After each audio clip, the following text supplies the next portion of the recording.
So some months ago, you may recall that President Trump said, I think it was in his Republican National Convention address, he said that if the hostages aren't returned before or by the time he is inaugurated, then there will be hell to pay. And he was asked this just yesterday at Mar-a-Lago. President-elect Trump was asked about the situation with the hostages, and he's there with his, I think this is one of his Middle East spokespeople and negotiators. And Trump kind of decided to get involved in this discussion from a reporter to reiterate and state his position on the hostages. Let's not forget, some of them being held by Hamas are actually American citizens. Have a watch. Do you think they're waiting for President Trump to take office? No, I think they heard him loud and clear. Better get done by the inaugural. But when you say all hell will be Before I paid, take or office. that all hell must be paid if we don't release the You know what hostages. that means, don't you? Well, Do I have to define it for you? Look, all No, I know hell you're not will gonna break out. telegraph If what- those hostages aren't back, I don't want to hurt your negotiation. If they're not back by the time I get into office, all hell will break out in the Middle East. Can you elaborate? And it will not be good for Hamas, and it will not be good, frankly, for anyone. All hell will break out. I don't have to say anymore, but that's what it is. And they should have given them back a long time. They should have never taken them. There should have never been the attack of October 7th. People forget that. But there was, and many people are killed. They're no longer hostages. I have people from Israel and others calling, begging me to get, we had also people there from the United States, just so you know. They're holding some so-called hostages from the U.S. But I've had mothers come to me and fathers crying, can I get the body of their son back? Can I get the body of their daughter back? It's so painful, this whole conversation. But let's be absolutely clear. This approach of saying, you better do this or else, that's called peace through strength.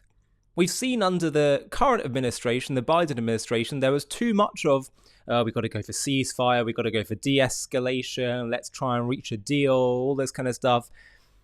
Yes, at the start they said Israel has the right to defend itself and supported Israel's right to do so, but then pretty quickly afterwards started having all these conditions, started saying don't go into Rafah, another area where there are Hamas battalions and hostages being held and all that.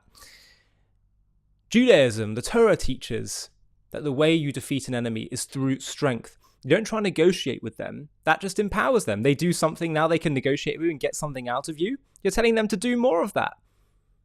The way that you get what you want is through strength and military might and pressure.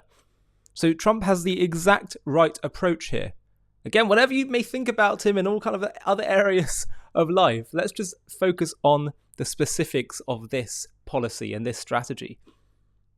I don't know what negotiations they're having worked up at the moment, but Torah teaches us the best negotiation in warfare like this is through being strong, dominant, and bringing your enemy to its knees, where it has to do what you want.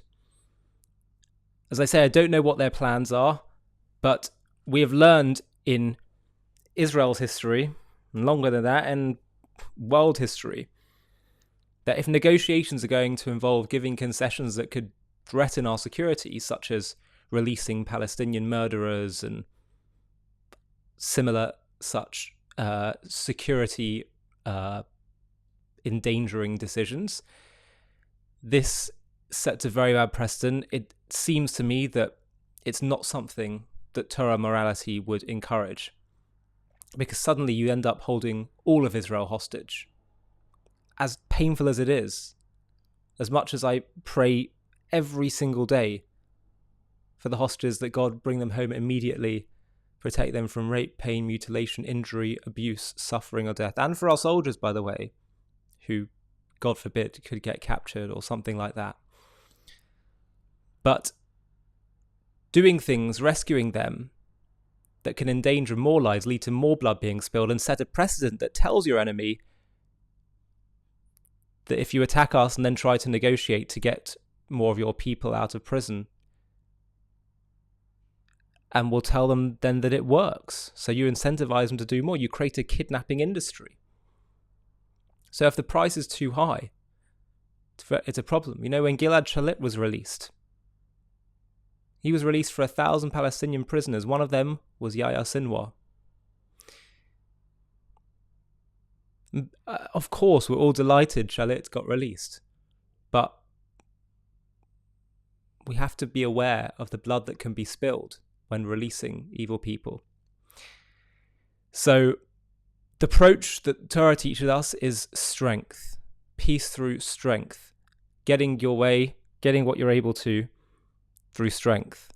It was America's policy from early on to say, we won't negotiate with terrorists. And the reason they say that is because otherwise you incentivize terrorism and you lead to more bloodshed. It's funny, it's often counterintuitive that the policy that sounds harsher actually is better at delivering peace. It sounds nicer to say, no, we've got to ceasefire, we've got to de-escalate. Actually, that just prolongs conflict because you incentivize the aggressor to keep going. But when you say we are shutting down any agitation, we are shutting down any violence, any aggression, straight away we'll have zero tolerance, then you're more likely to have a zero rate of it. Hi, thank you so much for watching. To watch another one, click here. To stay up to date with all our content, click here to subscribe. And if you're able to, you can help support JTV to grow and grow by clicking join below this video, where you can become a member and get perks including early access to videos and private live discussions with me. But most of all, you'll be partnering with us on our mission to change the world.